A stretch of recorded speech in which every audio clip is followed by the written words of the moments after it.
नमस्कार, मैं डॉक्टर रजनीश कुमार आप सभी का एक बार फिर से हार्दिक स्वागत करता हूं। आज के वीडियो लेक्चर में हम एक और प्रैक्टिस सेट लेकर आप सभी के सामने हाजिर हैं, जो कि आगामी CG set, UGC net, BPSC TRE, DSSB, UKLT, UPTGT, PGT या फिर हिंदी पट्टी में होने वाले प्रवक्ता और असिस्टेंट प्रोफेसर परीक्षाओं के दृष्टिकोण से बहुत ही महत्वपूर्ण है। इसका हमने नाम दिया है स्वमूल्यांकन।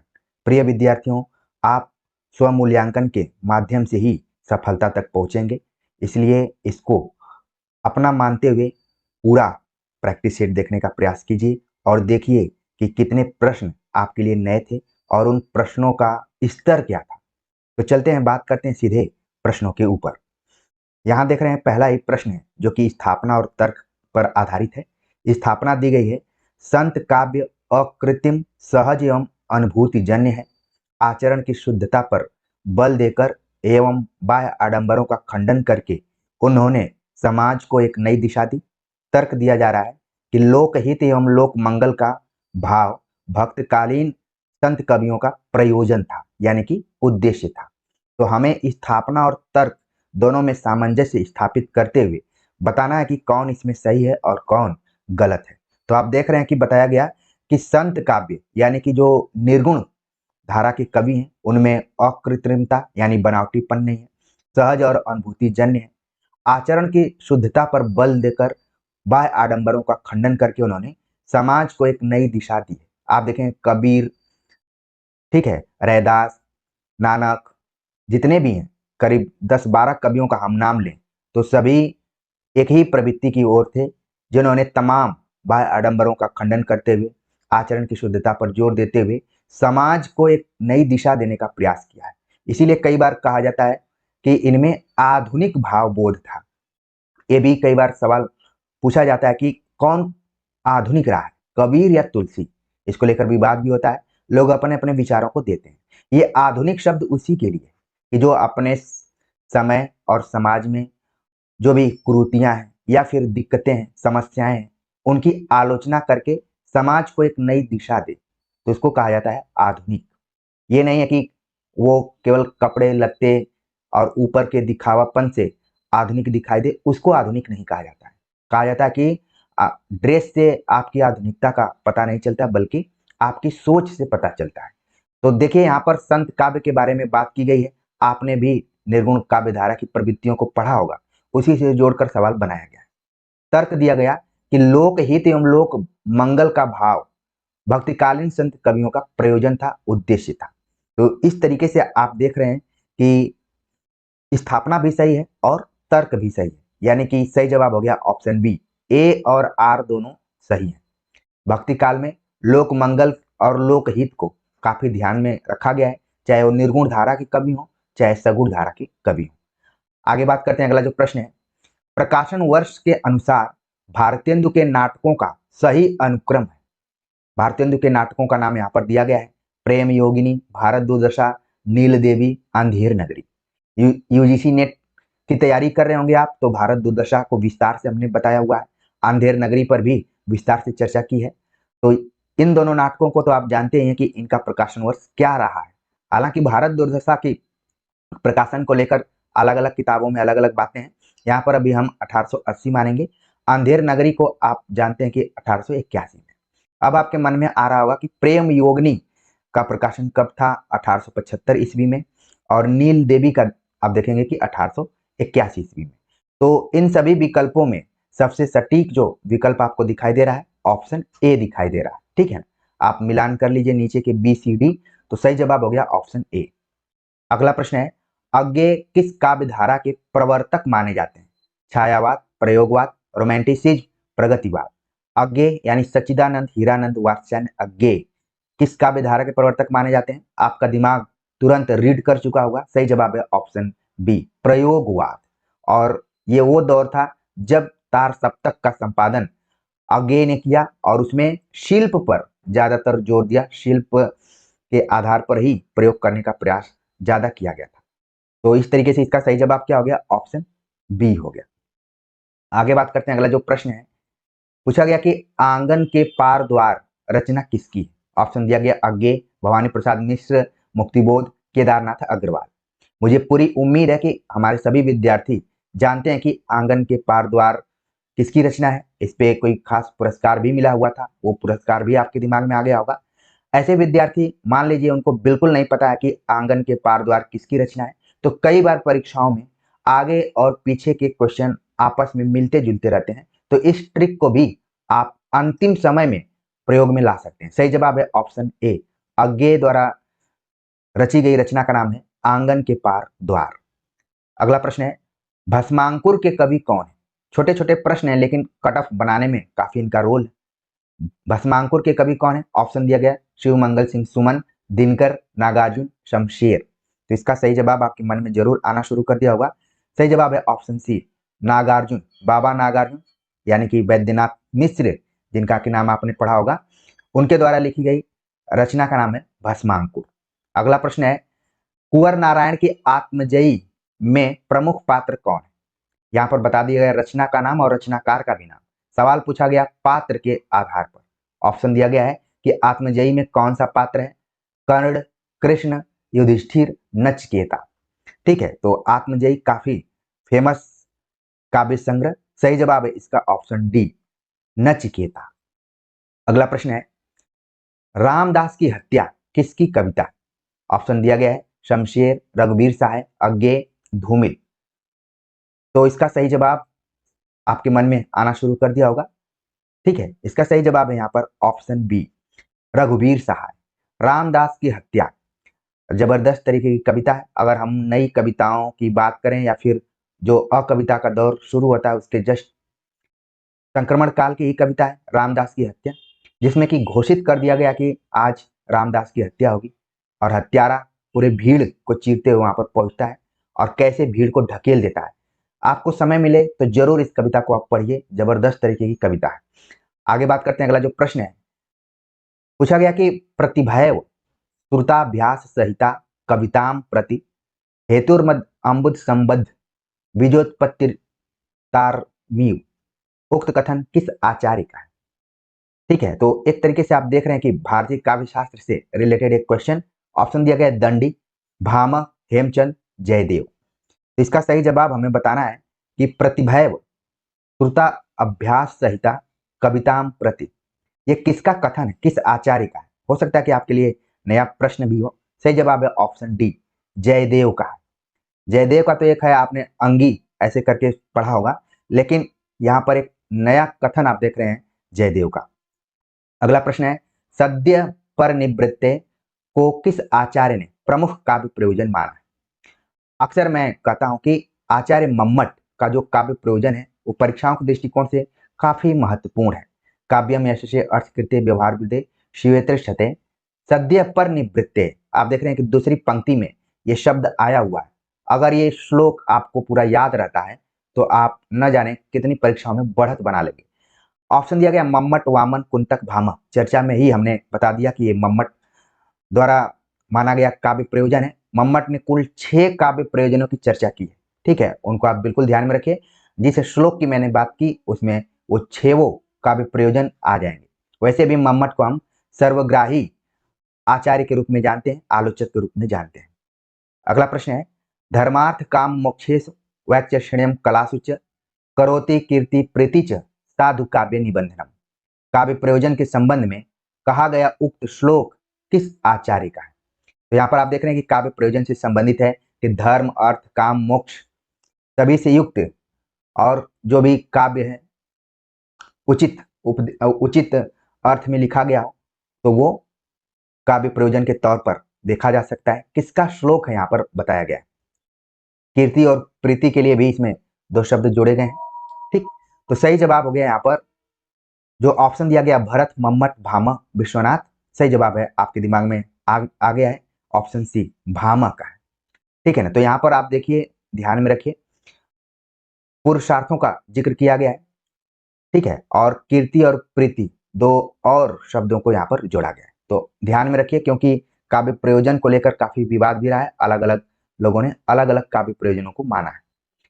आगे बात करते हैं। अगला जो प्रश्न है, भारत के प्रसिद्ध रस सूत्र विभावानुभाव में विचारी संयोगाद रस निष्पत्ति में रस के किस अवयव का उल्लेख नहीं है? अच्छा प्रश्न यहाँ पर पूछा गया कि जो भरत मुनि द्वारा दिया गया रस सूत्र है, जिसकी व्याख्या आगे चलकर 4 आचार्यों ने की थी, भट्ट लोलट, भट्टनायक, शंकुक और अभिनवगुप्त ने, उस रस सूत्र में भरत ने किस अवयव का प्रयोग नहीं किया है, उल्लेख नहीं किया है। ऑप्शन दिया गया स्थायी, उद्दीपन, आलंबन, संचारी। तो इसका सही जवाब यहाँ पर आप देख रहे हैं। आपको बिल्कुल घबराने की जरूरत नहीं, यहाँ पर देखने की बात है कि स्थायी शब्द आप देख रहे हैं कहीं पर नहीं। सही जवाब हो गया ऑप्शन ए। बाकी जो यहाँ पर दिए गए हैं उद्दीपन, आलंबन, संचारी, ये सब विभाव, भाव, इन सब के जो भी भेद हैं उनको यहाँ पर पॉइंट के रूप में रख दिया गया। स्थायी भाव का जिक्र कहीं भी रस सूत्र में नहीं किया गया है। ठीक है, आगे बात करते हैं। अगला जो प्रश्न है, गिरे कंपे कछु कछु रहे, कर पसीज लपटाए लीने, मुठी गुलाल भरी छुटत झूठी हवै जाए। यह दोहा निम्नलिखित में से किस विषय का उत्कृष्ट उदाहरण है?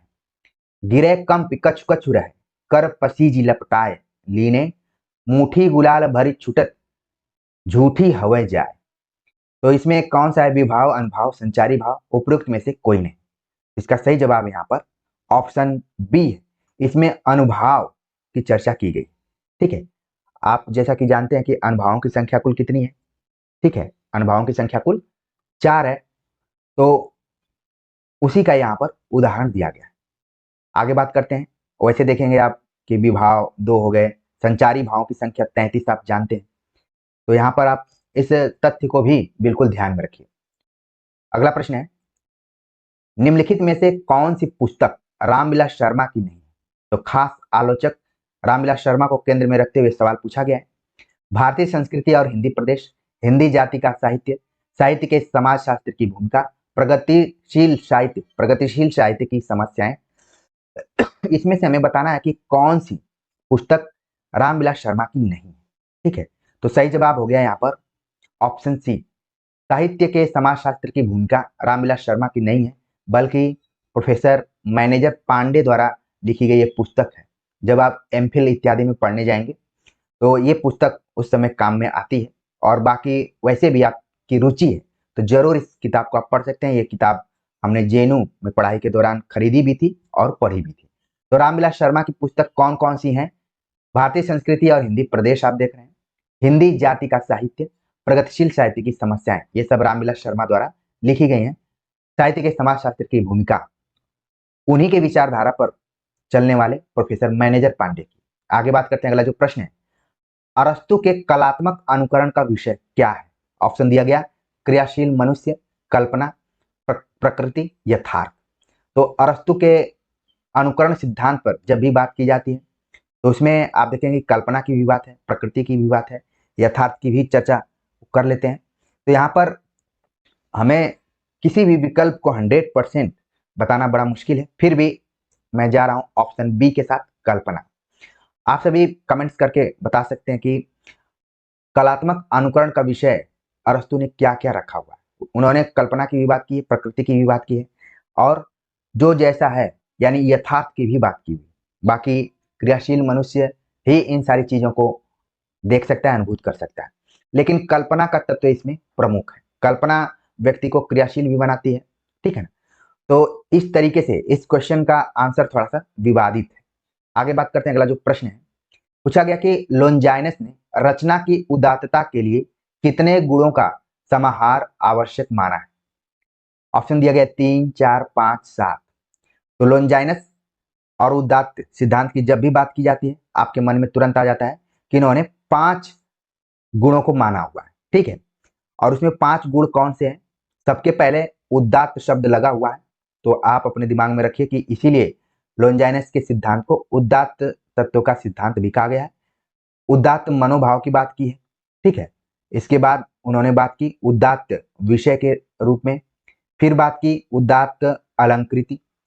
उदात्त यहाँ पर विशेषण के तौर पर आप देख रहे हैं कि प्रयुक्त हुआ है। फिर उदात्त भाषा शैली की बात की गई है, और आखिर में बात की गई गरिमामयी रचना विधान। ये देखिए खास चीज आपको ध्यान में रखना है, इन 5 तत्वों को लोनजाइनस ने अपने काव्य सिद्धांत के अंतर्गत रखा हुआ। ठीक है, तो इनको आप आगे की परीक्षाओं के लिए बिल्कुल ध्यान में रखिए। हो सकता है कि बदलते हुए पैटर्न में इन्हीं में से 3 नाम दे दिए जाएं और सही कूट पूछ लिए जाए कि इसमें सही कूट क्या हो सकता है। यहाँ पर तो सीधा सीधा प्रश्न पूछा गया है, लेकिन आगे इस तरीके की संभावना बन सकती है। आगे बात करते हैं, अगला जो प्रश्न है कि विरेचन किसका दूसरा नाम है? ऑप्शन दिया गया क्रोध, आलस्य, शुद्धिकरण, लेप। ठीक है, तो यहाँ पर आप देख रहे हैं कि विरेचन सिद्धांत का दूसरा नाम। वैसे आपके दिमाग में आना शुरू कर दिया होगा कि आखिरकार विरेचन सिद्धांत किसने दिया था। कथारसिस इस शब्द के लिए यूनानी शब्द का प्रयोग किया जाता है, तो किसने दिया था वो तो आपके दिमाग में आ गया होगा। इसका जो दूसरा नाम है वो है ऑप्शन सी, शुद्धिकरण। इसको हम चिकित्सा शास्त्र से भी जोड़कर देखते हैं। ये भी सवाल पूछा जाता है कि अरस्तु का विरेचन सिद्धांत किस शास्त्र पर आधारित है? तो चिकित्सा यानी शुद्धिकरण पर आधारित है, जिसमें कि मनोभावों के शुद्धिकरण की बात की गई है। आगे बात करते हैं, अगला जो प्रश्न है, जाना माना प्रश्न पूछा गया कि क्रोचे का अभिव्यंजनावाद कुंतक के वक्रोक्ति सिद्धांत का विलायती उत्थान है, ऐसा किसने कहा है? ऑप्शन दिया गया रामविलास शर्मा, हजारी प्रसाद द्विवेदी, आचार्य रामचंद्र शुक्ल, नगेंद्र। तो क्रोचे का अभिव्यंजनावाद यानी क्रोचे के अभिव्यंजनावाद और कुंतक के वक्रोक्ति सिद्धांत की तुलना करते हुए कहा गया कि जो बात कुंतक बहुत पहले कह चुके थे वही बात बाद में चलकर क्रोचे ने कहा। इसलिए कहा जा सकता है कि क्रोचे का जो अभिव्यंजनावाद सिद्धांत है वो विलायती उत्थान कहा जा सकता है। ठीक है, तो किसने कहा? सही जवाब है ऑप्शन सी, आचार्य रामचंद्र शुक्ल ने कहा। ये सवाल भी कई बार परीक्षाओं में आता रहता है, तो नया प्रश्न तो नहीं है। कुछ नए प्रश्न जरूर आपके सामने आए होंगे जो कि आपके दिमाग को थोड़ा सा खोलने में कारगर साबित हुए होंगे। अगला जो प्रश्न है पूछा गया, लोनजाइनस ने किस कला को आधार मानकर सिद्धांत को प्रतिपादित किया है? चित्रकला, नृत्य कला, संगीत कला, भाषण कला। तो लोनजाइनस ने जो भी अपना उदात्त सिद्धांत दिया हुआ है, जिसकी चर्चा हमने 45 नंबर के क्वेश्चन में की है, वो किस कला को आधार बनाकर किया हुआ है? हमने सभी कलाओं का नाम यहाँ पर लिया हुआ है। ठीक है, जब आप किताबों को पढ़ेंगे तो उसमें सही जवाब तो हो रहा है इसका भाषण कला, लेकिन यहाँ पर एक शब्द का प्रयोग किया गया है वक्तृत्व कला। ठीक है ना, तो अगर भाषण के स्थान पर वक्तृत्व होता तो ज्यादा बेहतर होता। अगला प्रश्न है, रिचर्ड्स के अनुसार कवि में संप्रेषण की क्षमता होनी चाहिए। आइए रिचर्ड्स की बात की जा रही है, उनके अनुसार कवि में संप्रेषण की क्षमता होनी चाहिए। ईमानदारी से अनुभूति को पुनः प्रस्तुत की क्षमता रखता हो, कवि में कुछ ही बातों को अभिव्यक्ति क्षमता हो, लाक्षणिक शैली में कहने की क्षमता हो, काव्यात्मक शैली में कहने की क्षमता हो। तो तमाम क्षमताओं की बात यहाँ पर की गई है। तो क्या रिचर्ड्स का मानना रहा है कि कवि में कब संप्रेषण की क्षमता मानी जा सकती है? तो इसका जो सही जवाब है ऑप्शन ए, कि ईमानदारी से अनुभूति को पुनः प्रस्तुत की क्षमता रखता हो तो वो संप्रेषण की क्षमता में रखा जा सकता है। ये बात कही आइए रिचर्ड्स ने। अगला प्रश्न है, स्थापना और तर्क पर आधारित है। पूछा गया कि नया समीक्षक यह मानता है कि सर्जक के साथ प्रेषणिता का नहीं अभिव्यक्ति। प्रश्न रहता है यहाँ पर, थोड़ा सा एक कट गया है यहाँ पर। ठीक है, तो कुल मिलाकर सर्जक और संप्रेषणिता का सिद्धांत की चर्चा यहाँ पर किया गया है। कहा गया कि क्योंकि शब्द सामूहिक संपत्ति है, संप्रेषण के लिए शब्द नहीं मिलते। तो हमें बताना कि इसमें कौन सही और कौन सा गलत है। कहा गया इसमें कि नया समीक्षक यह मानता है कि सर्जक के संप्रेषणिता का नहीं अभिव्यक्ति का प्रश्न महत्वपूर्ण रहता है। जो ऊपर बात की गई संप्रेषण की, लेकिन दो चीजें हैं, एक तो संप्रेषण है, दूसरी है अभिव्यक्ति। इन दोनों को लेकर हमेशा विवाद रहा है, इन दोनों में बहस रही है। खासतौर से आप अगर हिंदी आलोचना में बात करें तो अज्ञेय और मुक्तिबोध दोनों कवि आलोचकों ने भी इन बिंदुओं पर बातचीत किया हुआ है। माना जा रहा है कि संप्रेषण उतना महत्वपूर्ण नहीं है जितना कि अभिव्यक्ति है। जैसे मैं आप सभी से जो भी बातें कर रहा हूं वो अपनी बातों को मैं अभिव्यक्त कर रहा हूं, तो ये तो महत्वपूर्ण है ही, लेकिन जो भी मैंने आपके सामने बातें रखी हैं, अभिव्यक्ति की है, वो आप तक संप्रेषित हो रहा है कि नहीं, वो भी महत्वपूर्ण है। जैसे स्वतंत्र तरीके से पूछा जाए तो मेरे हिसाब से अभिव्यक्ति और संप्रेषण दोनों एक दूसरे के पूरक हैं। जो भी बात आप कर रहे हैं वो सामने वाले तक संप्रेषित हो तो ये बात सही है। लेकिन नए समीक्षकों की हम बात करें तो उसमें अभिव्यक्ति के प्रश्न को ज्यादा केंद्र में रखा गया है। इसीलिए एक आपने लाइन पढ़ी होगी कि अभिव्यक्ति के सारे खतरे उठाने होंगे, ये पढ़ा होगा आपने मुक्तिबोध का। तो यहाँ पर ये भी बात सही है। और क्योंकि शब्द सामूहिक संपत्ति है, संप्रेषण के लिए शब्द नहीं मिलते हैं, ये क्या है, ये भी बात सही है। ठीक है ना। कई बार लोग अपनी अभिव्यक्ति तो करते हैं लेकिन ठीक से उस बात को संप्रेषित नहीं करते हैं, उनको शब्द नहीं मिलते हैं, कई बार प्रतीकों का प्रयोग कर लेते हैं। तो इस तरीके से इसका जो सही जवाब यहाँ पर हो रहा है, ठीक है, सही जवाब हो रहा है ऑप्शन ए, ऑप्शन सी हो रहा है इसमें। ठीक, दोनों सही हैं, ए और आर। आगे बात करते हैं, अगला जो प्रश्न है, सुमेलित करना है हमें। Allen Tate, Longinus, Croce, Richards, इनके सिद्धांतों का नाम दिया गया है। बहुत ही इजी तरीके का प्रश्न है। तो लोंजाइनस काव्य में उदात्त तत्व, बी का एक हम देखते हैं कहीं पर है। ठीक है, फिर इसके बाद हम देख लेते हैं क्रोचे का अभिव्यंजनावाद, सी का 2। तो आप देख रहे हैं कि बी का 1 और सी का 2, ऑप्शन सी इसका क्या हो रहा है, सही जवाब हो रहा है। एलन टेट का संबंध किससे है, नई समीक्षा से। तो हम इसको मिला ही लेते हैं, ए का 3 हो गया, लोंजाइनस बी का 1, क्रोचे सी का 2, और रिचर्ड्स जो कि संप्रेषण सिद्धांत के लिए जाने जाते हैं, वो हो गया डी का 4। तो सही जवाब हो गया ऑप्शन सी। अगला प्रश्न है, बहुविध चित्र बनाए के हरि रचियो क्रीड़ा रास, जे ही ने इच्छा झूली बे की, ऐसी बुद्धि के ही पास। उपयुक्त पंक्तियां किसकी हैं? तो ऑप्शन दिया गया कबीरदास, तुलसीदास, सुंदरदास, सूरदास। तो किसकी पंक्तियां हैं, आपका दिमाग दौड़ना शुरू कर दिया होगा। सही जवाब है ऑप्शन ए, कबीरदास द्वारा लिखी गई पंक्तियां। अगला प्रश्न है, सूतल रहलू मैं नींद भरी हो, पिया दिहलें जगाए, चरण कवल के अंजन हो, नैना ले लू लगाए। उपयुक्त पंक्तियां किस कवि की? ऑप्शन दिया गया धर्मदास, मलुकदास, लालदास, कबीरदास। तो ये पंक्तियां किसके द्वारा लिखी गई? सही जवाब है ऑप्शन डी, कबीरदास की ही ये पंक्ति है। ठीक है।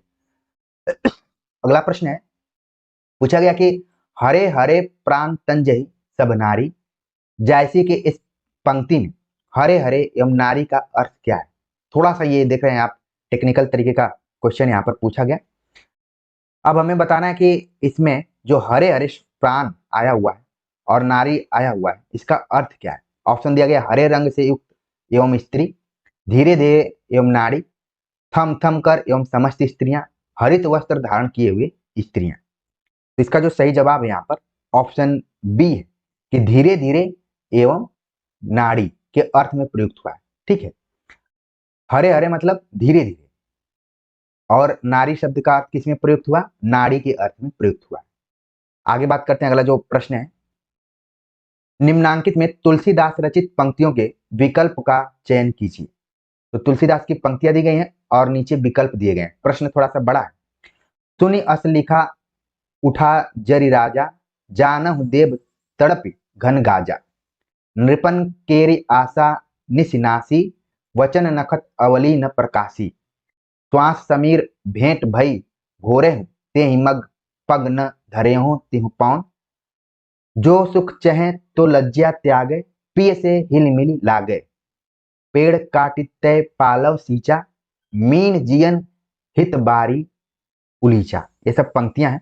हमें बताना है कि इसमें तुलसीदास की कौन सी पंक्ति है। ठीक है, तो इसमें आप देखेंगे कि तुलसीदास की पंक्ति में ऑप्शन दूसरा है, नृपन केरी आशा निसिनासी, और तीसरी पंक्ति है श्वास समीर भेंट भई भोरे। ठीक है, और फिर है पेड़ काटिते पालम सींचा। ये तीन जो पंक्तियां हैं यहाँ पर, ये तुलसीदास द्वारा लिखी गई हैं। यानी कि ऑप्शन दूसरा, तीसरा और पांचवा सही जवाब हो गया ऑप्शन ए। ऐसे प्रश्न को आप ध्यान में रखिए, पंक्तियों को भी आप चाहें तो स्क्रीनशॉट इसका ले सकते हैं। ठीक है, आगे बात करते हैं, अगला जो प्रश्न है, नागमती वियोग खंड की पंक्तियां नहीं है, हमें बताना है। आप देख रहे हैं किस तरीके से नए पैटर्न के आधार पर कुछ कुछ प्रश्न यहाँ पर आपको दिखाई दे रहे हैं।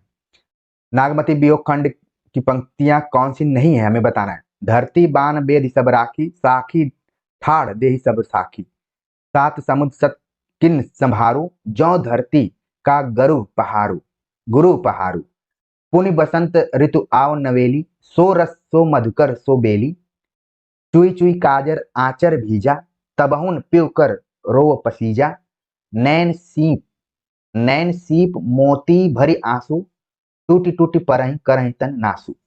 अब इसमें से हमें बताना है कि कौन पंक्तियां नहीं है, नहीं वाला बताना हमें। ठीक है, तो इसका जो ऑप्शन आप देख रहे हैं कि जो पहली पंक्ति है, धरती बान बेद सब राखी, ठीक है, वो इसमें नहीं है। फिर इसके बाद है दूसरी पंक्ति, सात समुद्र सत किन्न संभारू, और फिर है चौथी पंक्ति, चुई चुई काजर आचर भीजा, और फिर है इसमें पांचवी पंक्ति, नैन सीप मोती भरी आंसू, टूटी टूटी परही करही तन नासू। पंक्तियां नहीं है यहाँ पर पूछा गया है। सही जवाब इसका क्या हो रहा है? ऑप्शन बी हो रहा है। आगे बात करते हैं, अगला जो प्रश्न है, निम्नलिखित में सूरदास की पंक्तियां, सूरदास की पंक्तियां यहाँ पर पूछी गई। आपके मन में आ रहा होगा कि ये पंक्तियां आखिरकार सब पूछी कहां से जा रही हैं। आचार्य रामचंद्र शुक्ल के इतिहास ग्रंथ को अपने ध्यान में रखिए। सूरदास की पंक्तियां यहाँ पर हमें बताना कि कौन सी हैं। ब्रज लोचन बिनु लोचन कैसे, प्रतिछिन अति दुख बाढ़त, गहे बिनु मकुरैन बिहाई, शशि बाहंत रहे ओनाई, याही भांति बुलाए मुकुरमय अति बल खंड खंड करी डारी, चल चकई वा सर विषय जह नहीं रैन बिछो, रहत एक रस दिवस ही सुहृद हंस सदो, तूत मागध बद बिरुद बरन वसुधव या वसुध्यव तात, राजभूषण अंग भ्राजत अहिर कहत लजात। इसमें से हमें बताना कि पंक्तियां हैं। ऑप्शन देख रहे हैं कि पहली जो पंक्ति दी गई है वो सही है, फिर इसके बाद तीसरी पंक्ति है, और फिर पांचवी पंक्ति है। ये सूरदास की पंक्तियां, यानी कि इसका जो सही जवाब हो रहा है ऑप्शन सी हो रहा है, 1, 3 और 5। अगला प्रश्न है, निम्नलिखित काव्य पंक्तियों को उनके कवियों के साथ सुमेलित कीजिए। काव्य पंक्तियां दी गई और कवि दिए गए। हाथ में नारियल मुख में बीड़ा, मोतियन मांग भरी, आई सूर हुई तपुरे नाहा, तो ही बिनु जाड़न छुटे माहा, हमहु कहब अब ठकुर सुहाती, ना हित मौन रहब दिन राती, बिरह वियोग श्याम सुंदर के ठाढ़े क्यों न जरे। तो कुछ पंक्तियां ऐसी हैं कि जिसको कि आप तुरंत कैच कर लेंगे कि कौन किसके द्वारा लिखी गई, ठीक है। तो आप देख रहे हैं कि इसमें जो ए ऑप्शन है वो किसकी पंक्ति है, वो है आपकी कबीरदास की। फिर आप देख रहे हैं कि जो बी वो है जायसी की, और जो सी है वो आप देख रहे हैं कि ये तुलसीदास की, और डी जो है वो है सूरदास की। तो इस तरीके से जो इसका ऑप्शन बन रहा है, सही जवाब हो गया ऑप्शन, नीचे तक हम जाते हैं, ऑप्शन ए इसका सही जवाब है।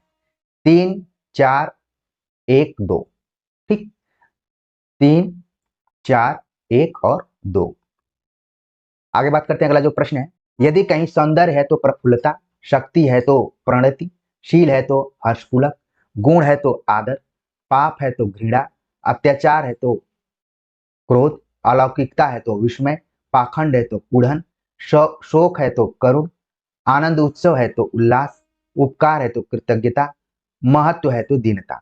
आचार्य शुक्ल ने किस कवि के लिए उक्त प्रयोग किया है? देखिए, इस प्रश्न को पढ़ना भी एक कला है, कहां पर हमें कॉमा का ध्यान रखना है, कहां पर क्या रखना है, तभी एक प्रश्न आपको समझ में आएगा। ऑप्शन दिया गया है तुलसीदास, सूरदास, जयसी, कबीर। ये सभी बातें किसके संदर्भ में कही गई हैं?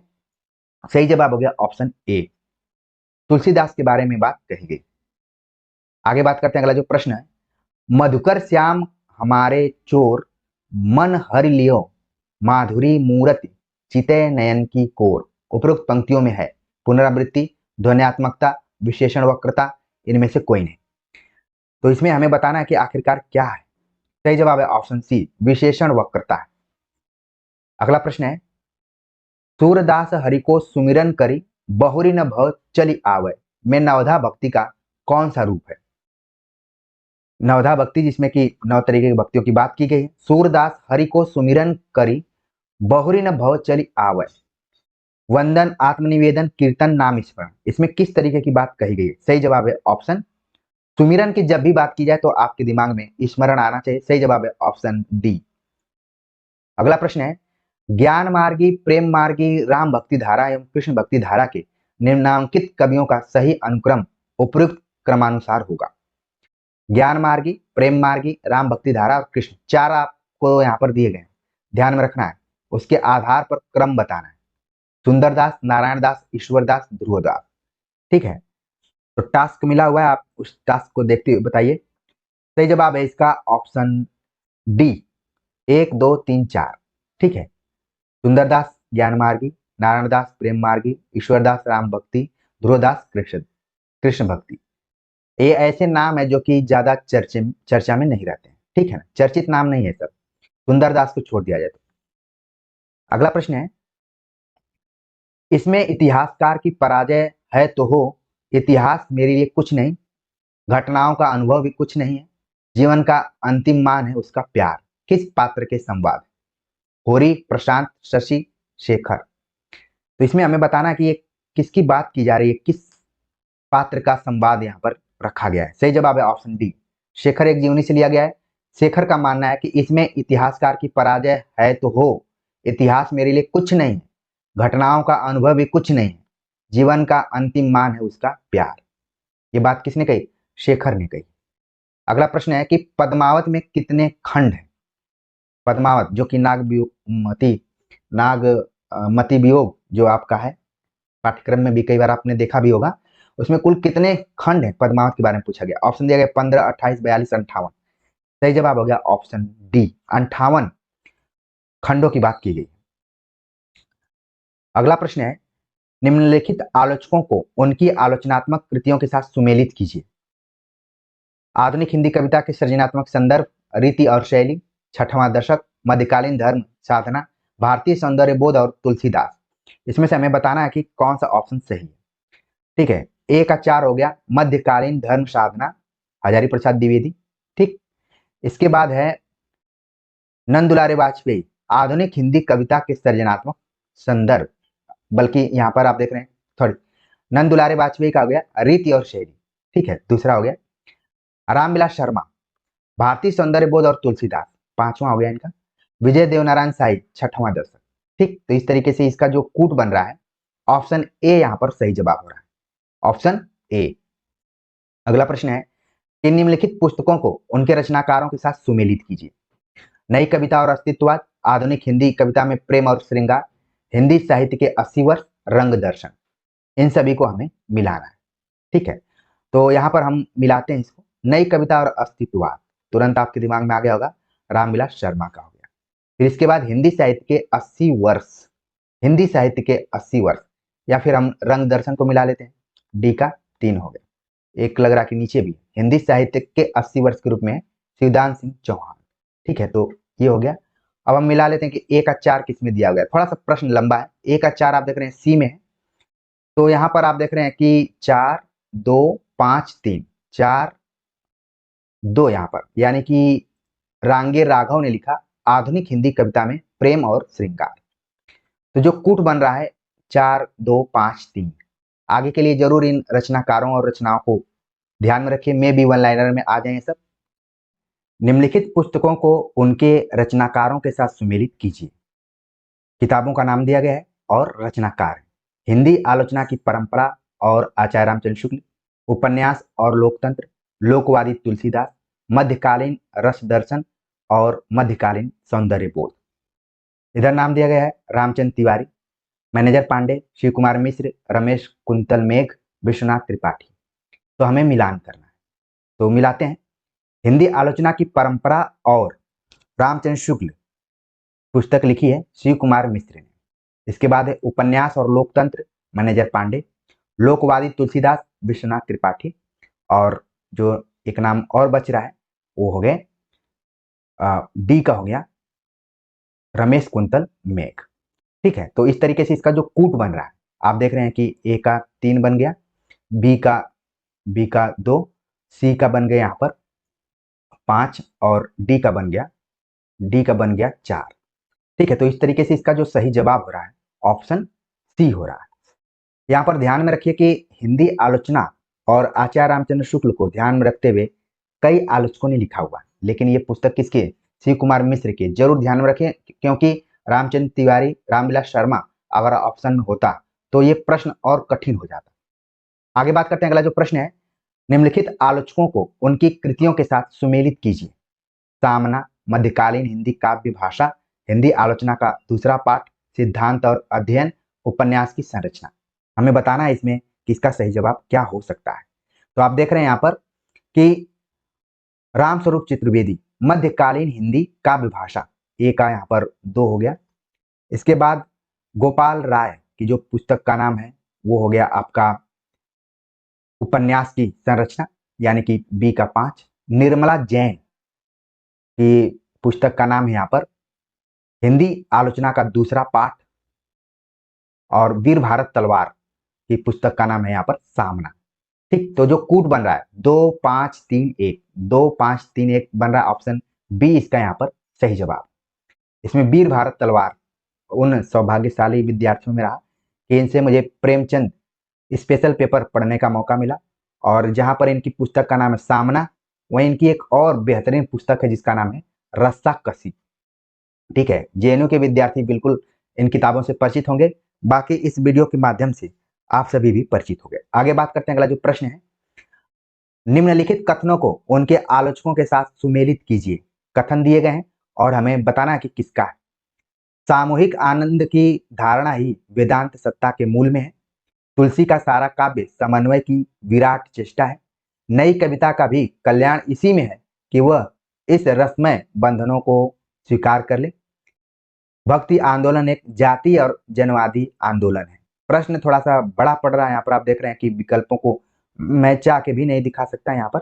ठीक, लेकिन फिर भी हमारी कोशिश है कि मैं इसके सही उत्तर को यहाँ पर बता दूं। तो आप देख रहे हैं कि विकल्प सब दिए गए हैं।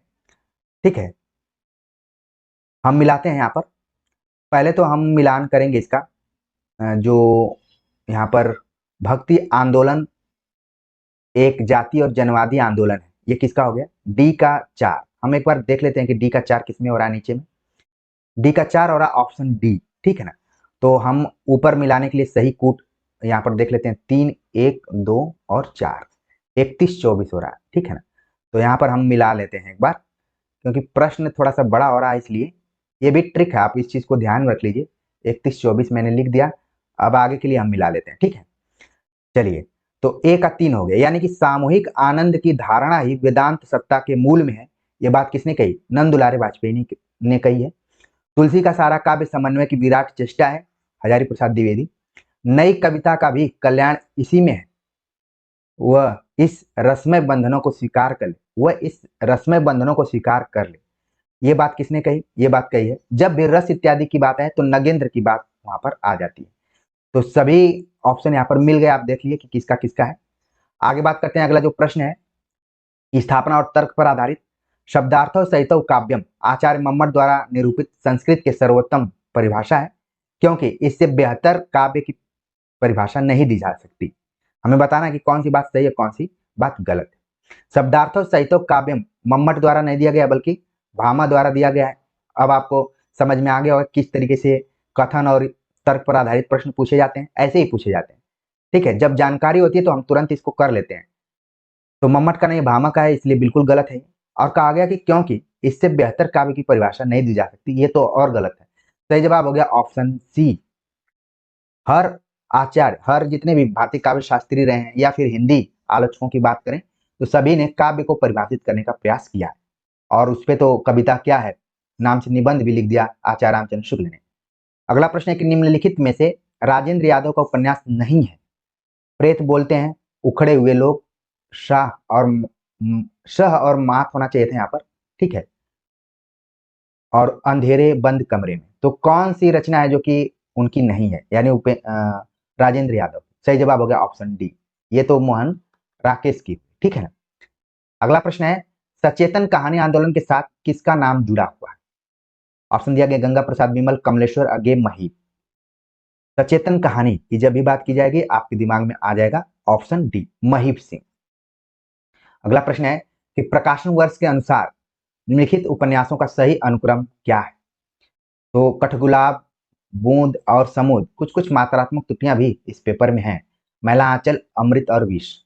हमें बताना है कि आखिरकार इसका सही जवाब क्या होगा। सही जवाब यहाँ पर आप देख रहे हैं ऑप्शन बी है।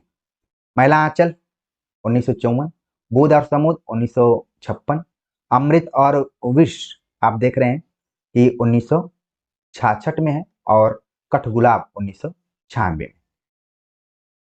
सही क्रम हो गया ऑप्शन बी। अगला प्रश्न है कि प्रकाशन वर्ष के अनुसार जैनेन्द्र के उपन्यासों का सही अनुक्रम है। सुनीता, त्यागपत्र, कल्याणी, विवर्त, यही सब उपन्यास दिए गए हैं।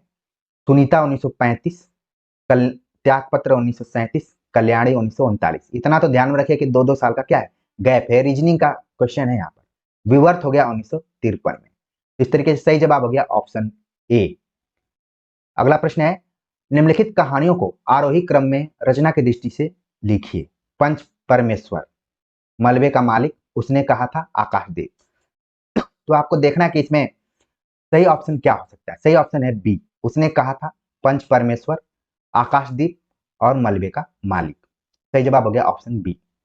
तो प्रिय विद्यार्थियों, हमने 25 प्रश्नों पर यहाँ पर चर्चा की। देखने में 25 प्रश्न थे, लेकिन 100 प्रश्न से कम नहीं रहे होंगे, बड़े बड़े प्रश्न थे। फिर भी हमने वक्त देकर आपको समझाने का प्रयास किया, आपको बताने का प्रयास किया। उम्मीद है कि आप सभी को ये वीडियो लेक्चर पसंद आया होगा। आप सभी के कमेंट्स का मुझे इंतजार रहेगा। मिलते हैं एक नए टॉपिक के साथ, तब तक के लिए नमस्कार।